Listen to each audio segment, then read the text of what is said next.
जरा सोचो, एक रात जब पूरा संसार सोया था, पर उस रात कोई जाग रहा था, न मनुष्य न देवता, खुद महादेव। वो रात थी जब समय रुक गया था, आसमान में चंद्र फट गया था, धरती कांप रही थी, क्योंकि आज के दिन शिव ने जन्म नहीं लिया, बल्कि स्वयं ब्रह्मांड ने शिव को जन्म दिया। कहते हैं, जिस रात शिव जागे उसी रात भाग्य भी जागता है। जो इस कथा को सुन ले, उसके जीवन के सारे अंधकार जलकर राख हो जाते हैं। यही है महाशिवरात्रि की वह अद्भुत रात्रि, जिसने पापियों को साधु बनाया और साधुओं को भगवान के समान। तो वीडियो को आखिर तक जरूर सुनना, क्योंकि ये सिर्फ कथा नहीं, ये वो रहस्य है जो तुम्हारी जिंदगी बदल देगा। वीडियो शुरू करने से पहले हर हर महादेव लिखो कमेंट में और चैनल को सब्सक्राइब करो, ताकि भोलेनाथ की कृपा सदा तुम पर बनी रहे। प्राचीन काल की बात है, जब धरती पर अधर्म बढ़ता जा रहा था, लोग अपने कर्मों से भटक चुके थे। पाप, छल, क्रोध, मोह और लोभ के सागर में मनुष्य डूब रहा था। ऐसे समय में सृष्टि के रक्षक, संहारक और पालनकर्ता भगवान भोलेनाथ कैलाशपति महादेव का नाम ही एकमात्र आश्रय बनता था। हिमालय की बर्फीली चोटियों पर जहां मनुष्य का पहुंचना कठिन था, वहीं कैलाश पर्वत के शांत वातावरण में भगवान शिव और मां पार्वती का दिव्य निवास था। चारों ओर बर्फ की चमक, मंद पवन का संगीत और बीच में बैठा हुआ नीलकंठ शिव, जिनकी जटाओं से गंगा बह रही थी, जिनके गले में विष का नील रंग था और जिनकी आंखों में संसार के कल्याण का भाव। एक दिन मां पार्वती ने भगवान शिव से पूछा, स्वामी, आप सदा ध्यानमग्न रहते हैं, संसार के दुखों को अपने हृदय में समा लेते हैं, किंतु बताइए, मनुष्य को कौन सा व्रत ऐसा है जिससे वो आपके साक्षात दर्शन कर सके, जिससे उसके समस्त पाप मिट जाएं और वह परम आनंद को प्राप्त करे? भगवान शिव मुस्कुराए, उनकी आंखों में करुणा और ज्ञान की चमक थी। उन्होंने कहा, देवी, यह प्रश्न बड़ा पवित्र है। मनुष्य यदि सत्यभाव से मुझे प्राप्त करना चाहे, तो महाशिवरात्रि व्रत ही वह मार्ग है जो उसे मोक्ष के द्वार तक पहुंचा देता है। इस व्रत की महिमा अपरंपार है। जो कोई भी इस दिन मेरी आराधना करता है, वो जन्म जन्म के बंधनों से मुक्त हो जाता है। मां पार्वती ने विनम्रता से कहा, नाथ, कृपया विस्तार से बताइए कि यह व्रत कैसे किया जाता है और इसका फल क्या है। भगवान शिव बोले, देवी, फाल्गुन मास की कृष्ण पक्ष की चतुर्दशी को यह व्रत किया जाता है। यह वह रात्रि है जब मैं स्वयं लिंग रूप में प्रकट हुआ था। इस रात में जो भक्त एकाग्र भाव से मेरी पूजा करता है, उसका जीवन धन्य हो जाता है। इस व्रत के प्रभाव से उसे संतान, सुख, धन, समृद्धि और अंत में मोक्ष प्राप्त होता है। एक समय की बात है, प्राचीन भारत में चंद्रपुर नाम का एक नगर था। वहां एक गरीब ब्राह्मण रहता था, नाम था सुदर्शन। वो अत्यंत निर्धन था, लेकिन धर्मपरायण और ईमानदार था। अपने परिवार का पालन वो भीख मांगकर करता था। उसकी पत्नी भी बहुत साध्वी थी, जो दिन रात भगवान शिव की पूजा किया करती थी। एक दिन सुदर्शन के मन में बड़ी चिंता उठी। घर में अन्न नहीं था, बच्चे भूखे थे। वह सोचने लगा, हे प्रभु, मैं ब्राह्मण होकर भी अपने परिवार को भोजन नहीं दे पा रहा, क्या मेरा जीवन व्यर्थ है? उसी रात उसने निश्चय किया कि वो भोजन की तलाश में जंगल जाएगा और वहां कुछ शिकार पकड़कर लाएगा, जिससे परिवार का पेट भरे। भोर होते ही वह जंगल की ओर निकल पड़ा, लेकिन उसे ये पता नहीं था कि वो दिन फाल्गुन मास की कृष्ण चतुर्दशी थी, वही पावन दिन जिसे आज हम महाशिवरात्रि के रूप में मनाते हैं। सुदर्शन जंगल पहुंचा। वहां पक्षियों की चहचहाहट थी, हवा में ठंडक थी और दूर एक झील के पास बेल वृक्षों की कतारें थीं। वो बेल के नीचे बैठा और अपने जाल को तैयार करने लगा कि तभी उसकी दृष्टि सामने एक शिवलिंग पर पड़ी। वो शिवलिंग प्राचीन था, परंतु उस पर लगातार जल की बूंदें टपक रही थी, क्योंकि बेल के पत्तों से जल गिरता रहता था। सुदर्शन को ये देखकर अजीब सी शांति महसूस हुई। वह बोला, यह तो कोई पवित्र स्थान है, शायद यही मेरे दुख का अंत करने वाला स्थल है। वो बेल के पत्ते तोड़ने लगा ताकि उनसे अपने जाल को ढके, परंतु यह कार्य करते समय उसने अनजाने में कुछ बेलपत्र उस शिवलिंग पर भी गिरा दिए और साथ ही उसने अपने थैले का जल भी रखा, जो धीरे धीरे शिवलिंग पर टपकने लगा। उसे पता नहीं था, लेकिन वह स्वयं भगवान शिव की पूजा कर रहा था। शाम ढलने लगी। उसने सोचा कि आज रात यहीं रहूंगा, शायद सुबह शिकार मिलेगा। लेकिन संयोग देखिए, पूरा दिन भूखा रहा और रात भी उपवास में बीतने लगी। इस प्रकार उसने अनजाने में शिवरात्रि का व्रत कर लिया। रात के तीसरे प्रहर में जब वो थकान से आंखें बंद करने लगा, तभी उसे एक स्वप्न हुआ। उसने देखा, आसमान में अपूर्व प्रकाश फैला हुआ है, बीच में भगवान शिव प्रकट हुए हैं, उनके गले में सर्प लिपटे हैं, जटाओं से गंगा झर रही है और चारों ओर दिव्यता छाई हुई है। भगवान बोले, सुदर्शन, तूने अनजाने में जो व्रत किया है, उससे तेरे समस्त पाप नष्ट हो गए हैं। तेरा जीवन अब धन्य होगा। आगे चलकर तू न केवल सुखी होगा, बल्कि मोक्ष को भी प्राप्त करेगा। यह व्रत वही है जो मेरे सर्वाधिक प्रिय है, महाशिवरात्रि व्रत। जो इस दिन उपवास कर मेरी आराधना करता है, मैं उसे अपने सानिध्य में स्थान देता हूँ। सुदर्शन ने हाथ जोड़कर कहा, हे प्रभु, मुझे तो ज्ञात ही नहीं था कि आज कौन सा दिन है, फिर भी आपने मुझ पर कृपा की। शिव बोले, भक्ति का मूल भाव से नहीं होता, भावनाओं से होता है। तेरी निष्कपट भावना ने मुझे आकर्षित किया। इतना कहकर भगवान अदृश्य हो गए। सुदर्शन की आंखें खुलीं, वो आनंद और शांति से भर गया। वह ब्राह्मण कुछ वर्षों तक सुखपूर्वक रहा और अंत में भगवान के नाम लेते हुए देह त्याग दी। अगले जन्म में वो एक समृद्ध व्यापारी के घर जन्मा। वह जन्म से ही शिव भक्त था और हर महाशिवरात्रि को उपवास करता, बेलपत्र चढ़ाता और ध्यान करता। लोग उसे शिवानंद नाम से जानते थे। उसकी कथा से नगर में शिव भक्ति का संदेश फैल गया। लोग समझने लगे कि अनजाने में भी यदि सच्चे मन से शिव का नाम लिया जाए तो जीवन का कल्याण हो जाता है। यह कथा सुनाकर भगवान शिव ने कहा, देवी, जो मनुष्य इस कथा को श्रद्धा से सुनता है या सुनाता है, वह सभी प्रकार के पापों से मुक्त होकर मेरे धाम को प्राप्त करता है। मां पार्वती ने कहा, स्वामी, अब बताइए कि इस व्रत का विधि विधान क्या है, ताकि मनुष्य उसे सही ढंग से कर सके।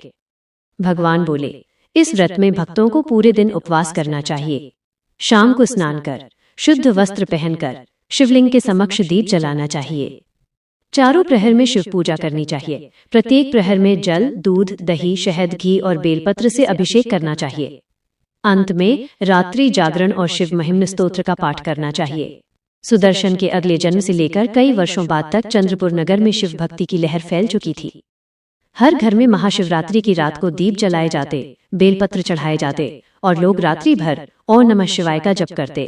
कहते हैं कि जब भी कोई सच्चे मन से भोलेनाथ का स्मरण करता है तो समय और स्थान की सीमाएं मिट जाती हैं और उसी भक्ति की आभा से इस बार की कहानी प्रारंभ होती है।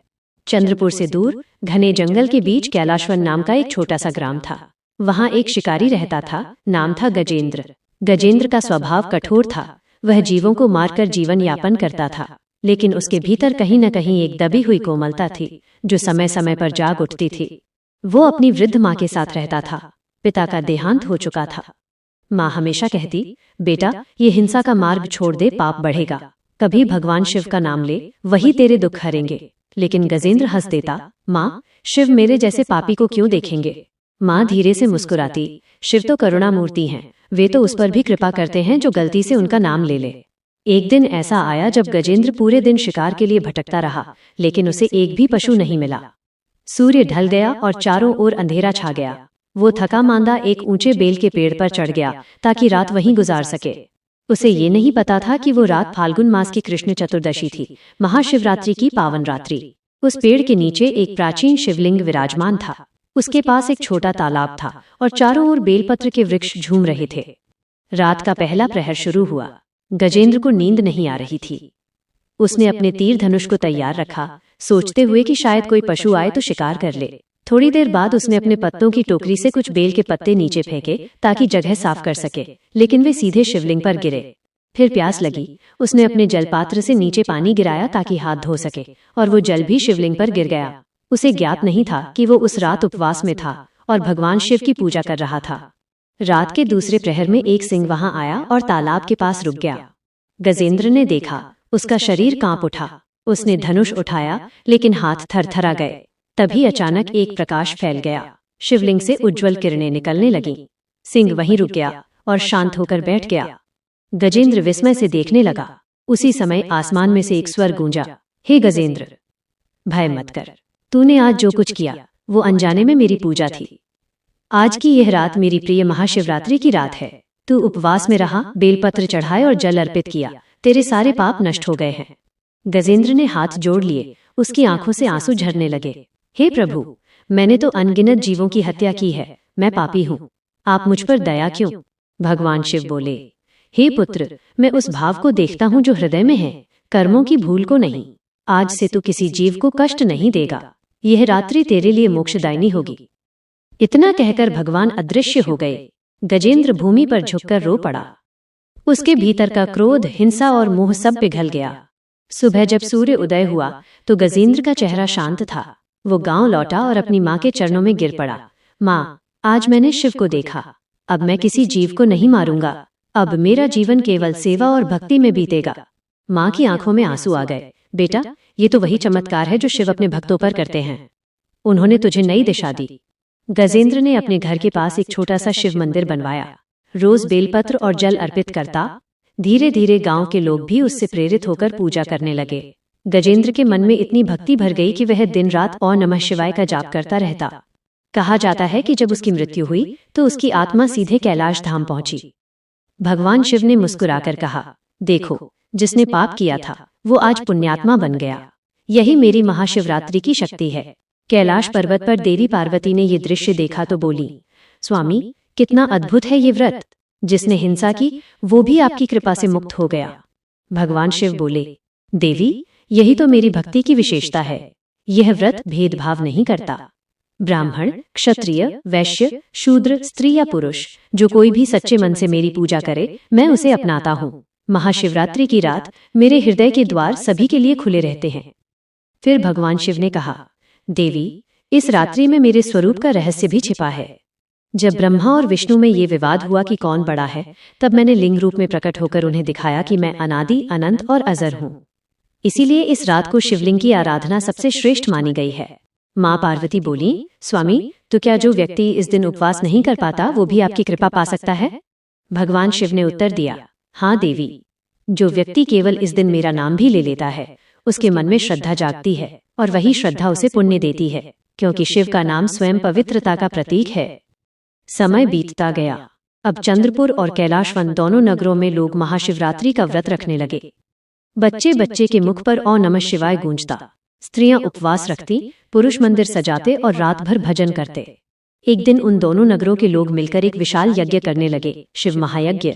उस दिन आकाश में बादल छा गए, बिजली कड़कने लगी, परंतु मंदिर के ऊपर से दिव्य प्रकाश की एक रेखा उतरी। लोगों ने देखा शिवलिंग पर हल्की सी नीली ज्योति चमक रही है। सभी ने मिलकर नतमस्तक होकर कहा, जय भोलेनाथ, आपकी महिमा अपरंपार है। आपने पापियों को भी भक्ति का मार्ग दिखाया।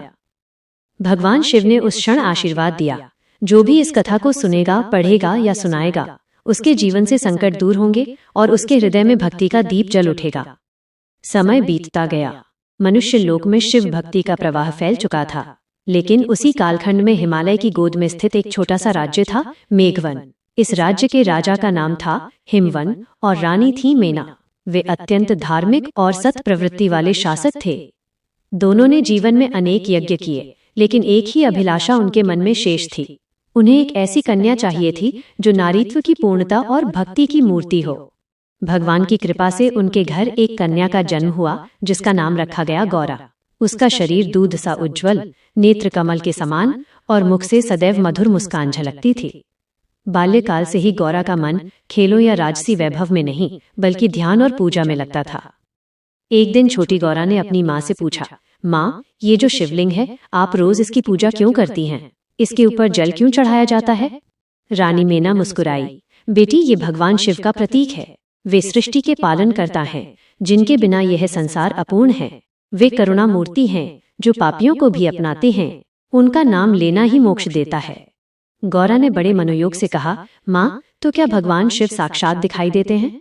मेना बोली, यदि कोई उन्हें सच्चे मन से पुकारे तो वे अवश्य प्रकट होते हैं। यह सुनकर गौरा के हृदय में एक दीपक जल गया। उसी दिन उसने संकल्प लिया, मैं केवल भगवान शिव को ही अपना पति बनाऊंगी। यदि उन्होंने संसार के कल्याण के लिए विष पिया है तो वे सबसे श्रेष्ठ हैं। यौवन आने पर गौरा ने अपने पिता से कहा, पिताश्री, मैं भगवान शिव की आराधना के लिए वन में जाना चाहती हूँ। राजा हिमवन ने कहा, बेटी, वन कठिन स्थान है, वहाँ ठंड, भूखमरी, जंगली पशु सब हैं। तू राजकुमारी है, कैसे रहेगी वहाँ? गौरा ने शांत स्वर में उत्तर दिया, पिताश्री, जो अपने आराध्य को पाने के लिए तप करता है उसे कठिनाइयों का भय नहीं होता। मैं केवल महादेव को प्रसन्न करना चाहती हूँ। राजा ने विवश होकर अनुमति दे दी। गौरा ने रेशमी वस्त्र त्याग दिए, साधारण वस्त्र धारण किए और कैलाश की दिशा में निकल पड़ी। वो एक घने वन में पहुंची, जहां चारों ओर देवदार के वृक्ष, नदियों की कलकल ध्वनि और बर्फ की ठंडक थी। वहां उसने एक छोटा सा शिवलिंग स्थापित किया और प्रतिदिन उपवास रखती, जल से अभिषेक करती, बेलपत्र चढ़ाती और ओम नमः शिवाय का जाप करती। दिन हफ्तों में, हफ्ते महीनों में और महीने वर्षों में बदल गए। गौरा की तपस्या इतनी कठोर थी कि उसके शरीर की आभा तेज में बदल गई। देवताओं ने देखा कि गौरा की तपस्या से तीनों लोकों में ऊर्जा का संचार हो रहा है। इंद्र ने ब्रह्मा जी से कहा, भगवान, यह कन्या तो अग्नि से भी अधिक तेजस्वी हो गई है। यदि ये तप ऐसे ही चलता रहा तो स्वर्गलोक भी कंप उठेगा। ब्रह्मा जी मुस्कुराए, देवेंद्र, यह कन्या कोई साधारण नहीं, यह स्वयं सती का पुनर्जन्म है। इसका तप भगवान शिव को संसार से जोड़ने के लिए है, क्योंकि यही वो समय है जब सृष्टि को शिव पार्वती के मिलन की आवश्यकता है। एक दिन भगवान शिव ने सोचा, देखूं इस कन्या की भक्ति कितनी सच्ची है। उन्होंने एक वृद्ध ब्राह्मण का रूप धारण किया और गौरा के सामने प्रकट हुए। वृद्ध बोले, बेटी तू इतनी युवा है, इतना कठोर तप कर रही है, क्या चाहती है? गौरा ने नम्रता से कहा, मैं केवल भगवान शिव को ही अपना पति बनाना चाहती हूँ। वृद्ध ने हंसते हुए कहा, अरे वो तो भस्म लगाए, सर्प धारण किए, भूतों के संग रहने वाला, मृगछाला ओढ़ने वाला देवता है। तू तो राजकुमारी है, क्यों उस तपस्वी को पति बनाना चाहती है? गौरा ने दृढ़ स्वर में उत्तर दिया, मुनिवर, जो व्यक्ति संसार की माया से परे है, जो सृष्टि का पालन और संहार दोनों करता है, वही सच्चा पति है। मैं उन्हीं को चाहती हूँ। यह सुनते ही वृद्ध ब्राह्मण मुस्कुराए और क्षण भर में उनका रूप बदल गया। उनकी आंखें चमक उठीं, शरीर से दिव्य आभा प्रकट हुई और चारों ओर गंधर्व गान गूंज उठा। वह स्वयं भगवान शिव थे। भगवान शिव बोले, देवी, तेरी भक्ति ने मुझे बांध लिया। तू वही सती है जिसने पहले जन्म में भी मुझे चाहा था। अब मैं स्वयं तेरे पास आया हूँ। तेरी तपस्या सफल हुई। गौरा की आंखों से आंसू बह निकले। प्रभु, ये मेरा सौभाग्य है कि आपने मुझे अपनाया। फिर देवताओं के आग्रह पर, हिमवन और मेना के आशीर्वाद से भगवान शिव और देवी पार्वती का विवाह धूमधाम से संपन्न हुआ। समस्त देवता, ऋषि, गंधर्व, यक्ष, किन्नर सभी इस दिव्य विवाह के साक्षी बने। कहा जाता है कि ये विवाह फाल्गुन मास की कृष्ण चतुर्दशी की रात्रि को हुआ था, वही रात जो आगे चलकर महाशिवरात्रि कहलाई। इस दिन केवल शिव और पार्वती का मिलन ही नहीं हुआ, बल्कि यह दिन उस सत्य का प्रतीक बना जब आत्मा पार्वती परमात्मा शिव में विलीन होती है। इसलिए इस व्रत को महाशिवरात्रि कहा गया, वो रात्रि जो आत्मा को उसके परम स्रोत से जोड़ देती है। भगवान शिव ने कहा, जो भी इस रात्रि को श्रद्धा से उपवास करेगा, रात्रि जागरण करेगा, मेरा नाम लेगा, वह भी मेरे समान मुक्त और आनंदमय हो जाएगा। देवी पार्वती ने पूछा, स्वामी, इस व्रत को स्त्रियां कैसे करें? भगवान बोले, जो नारी इस व्रत को करती है वो सौभाग्यवती बनती है, उसका परिवार सुखी रहता है, पति दीर्घायु होता है और संतानें तेजस्वी बनती हैं। जो अविवाहित कन्या इस दिन मेरा पूजन करती है, उसे योग्य वर प्राप्त होता है, और जो कोई भी इस कथा को सुनता है, उसके जीवन में शिव का आशीर्वाद स्थायी हो जाता है। शिव पार्वती के विवाह की इस दिव्य स्मृति में उस दिन से लोग इस रात्रि को महाशिवरात्रि के रूप में मनाने लगे। हर गांव, हर नगर में शिवालय सजाए जाने लगे। लोग बेलपत्र, जल, दूध और धतूरा चढ़ाने लगे, व्रत रखने लगे और रात्रि भर भक्ति गीत गाने लगे। कहते हैं कि उस रात जो दीपक शिवलिंग के सामने जलता है, वो व्यक्ति के भीतर की अंधकार को नष्ट कर देता है। जो आंखें जागरण में शिव का स्मरण करती हैं, वे फिर कभी मोह में नहीं भटकती। एक बार ब्रह्मा जी और विष्णु जी ने भगवान शिव से कहा, हे महादेव, आपने जो यह व्रत मानव जाति को दिया है, ये सृष्टि के लिए सबसे श्रेष्ठ है। हम भी इसे अपने भक्तों में प्रचारित करेंगे। भगवान शिव बोले, जो भी जीव इस व्रत का पालन करेगा, मैं उसके साथ रहूंगा। उसे कभी अकेलापन नहीं सताएगा, क्योंकि शिव उसके हृदय में निवास करेंगे। कई वर्ष बीत गए। महाशिवरात्रि अब पूरे भारत भूमि में भक्ति और विश्वास का सबसे बड़ा पर्व बन चुका था। हर वर्ष जब ये दिन आता, लोग मंदिरों में जाकर शिवलिंग पर जल चढ़ाते, बेलपत्र अर्पित करते और रात्रि भर ओम नमः शिवाय का जाप करते। लेकिन उसी समय मलयनगर नाम के राज्य में एक राजा हुआ, राजा चंद्रकेतु। राजा चंद्रकेतु पराक्रमी, बुद्धिमान और बलवान था, परंतु धीरे धीरे उसे अपने सामर्थ्य और वैभव पर घमंड होने लगा। वो सोचता था, मेरे समान कोई नहीं। मैंने सैकड़ों युद्ध जीते, राज्य बढ़ाया, खजाने भरे, देवता भी मुझसे प्रसन्न होंगे।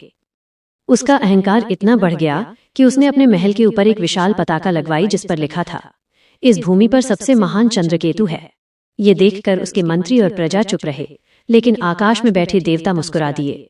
ब्रह्मा जी बोले, ये राजा धर्मप्रिय था, पर अब इसका हृदय अंधकार से भर गया है।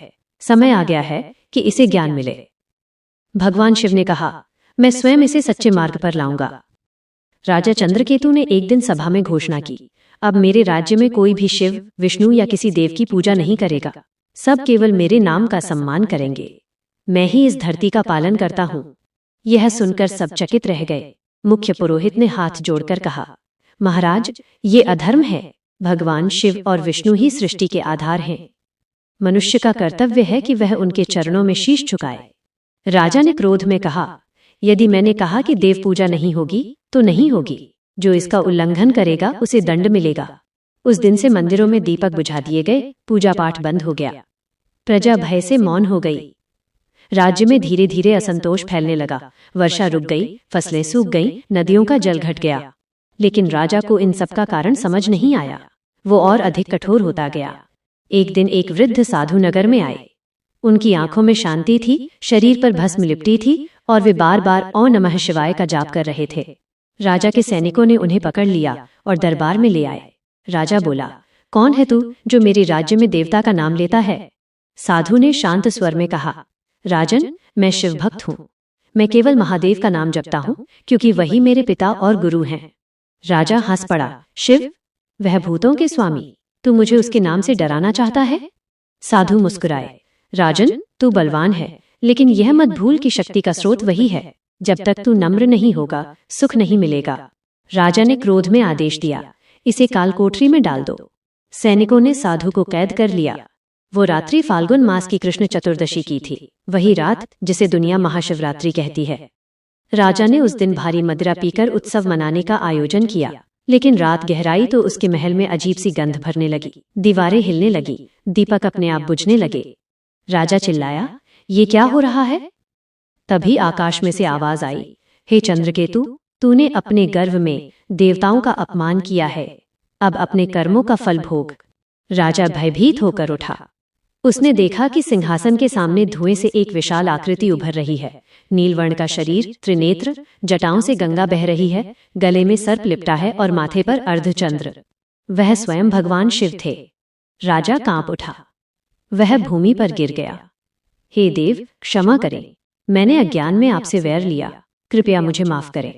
भगवान शिव बोले, राजन, तूने अपने अहंकार में सत्य से मुंह मोड़ लिया, परंतु आज की यह रात्रि महाशिवरात्रि है, क्षमा की रात। जो भी आज पश्चाताप करता है, मैं उसे क्षमा कर देता हूँ। राजा ने सिर झुकाया, प्रभु, मैं इस क्षण से आपका भक्त बनना चाहता हूँ, मुझे सही मार्ग दिखाइए। शिव बोले, सत्य मार्ग वही है जिसमें अहंकार नहीं, सेवा है। तू अपने राज्य में मेरे नाम का दीपक फिर से जलवा और व्रत रख। जो प्रजा तुझसे डरी है उसका कल्याण कर।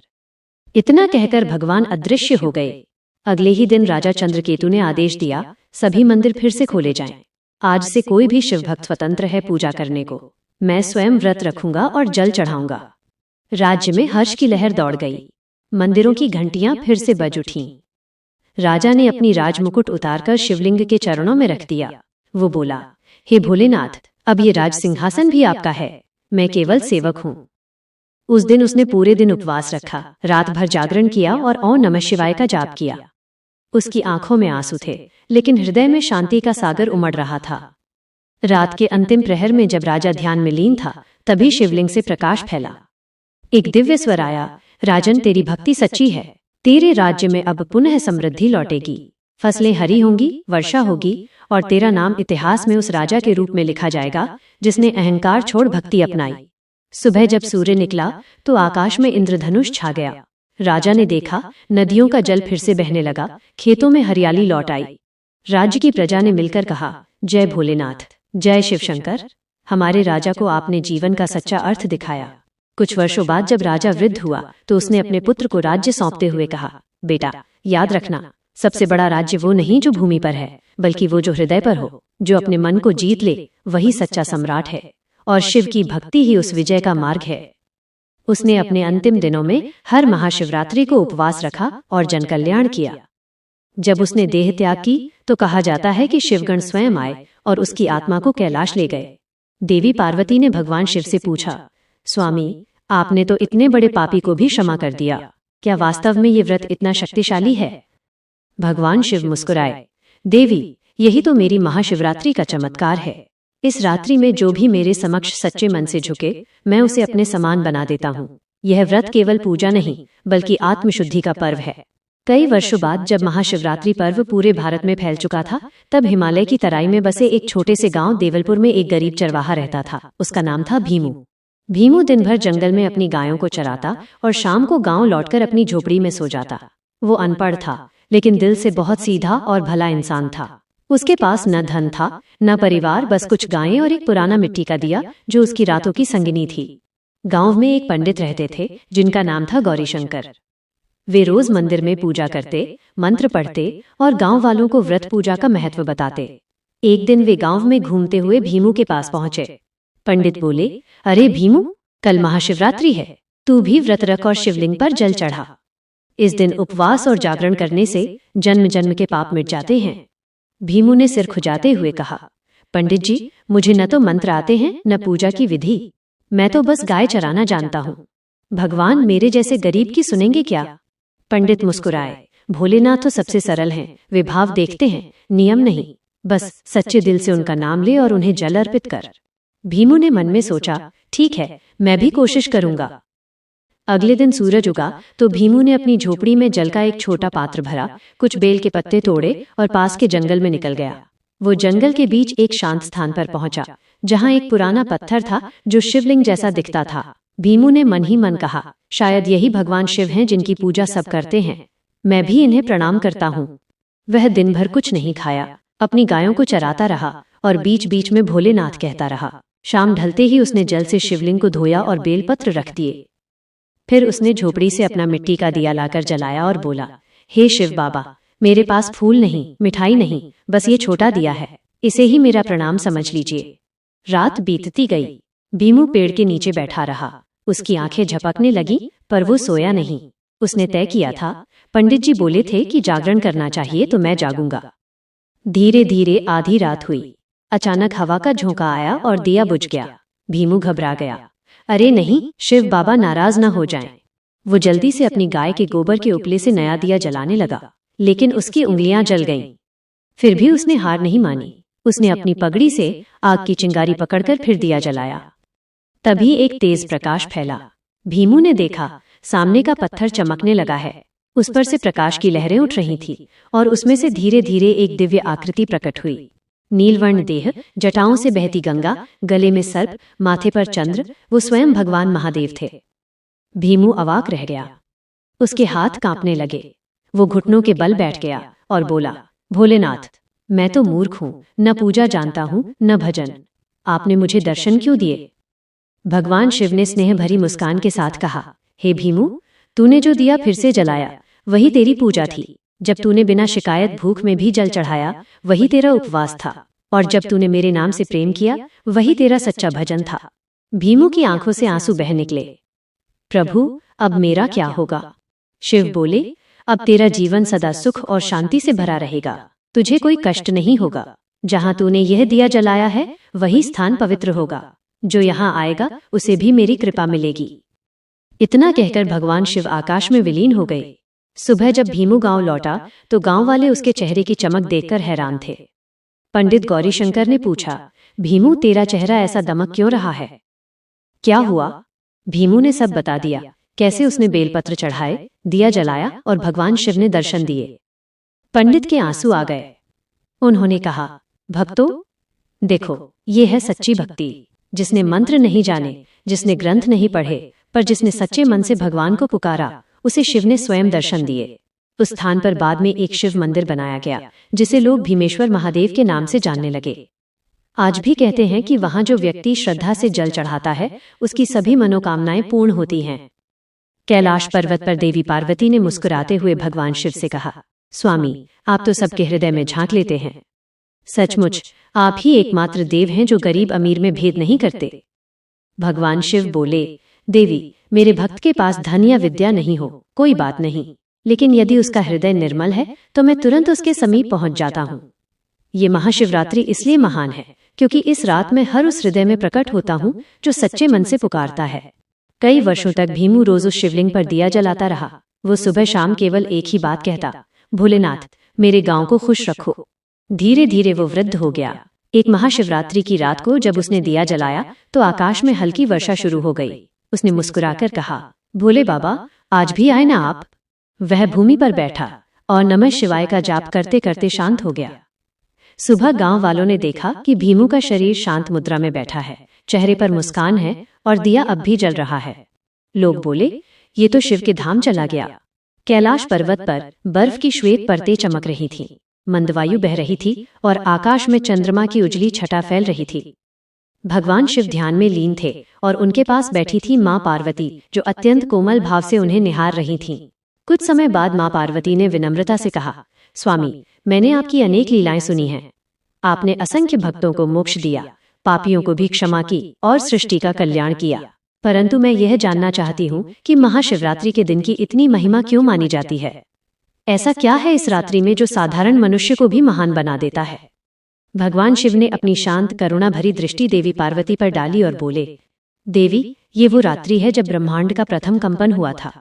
जब सृष्टि में पहली बार ऐ की ध्वनि गूंजी थी, उसी क्षण मैंने लिंग रूप में इस सृष्टि में प्रकट होकर शिवलिंग का आधार बनाया। यह लिंग न आरंभ है न अंत, यह ब्रह्मांड का केंद्र है।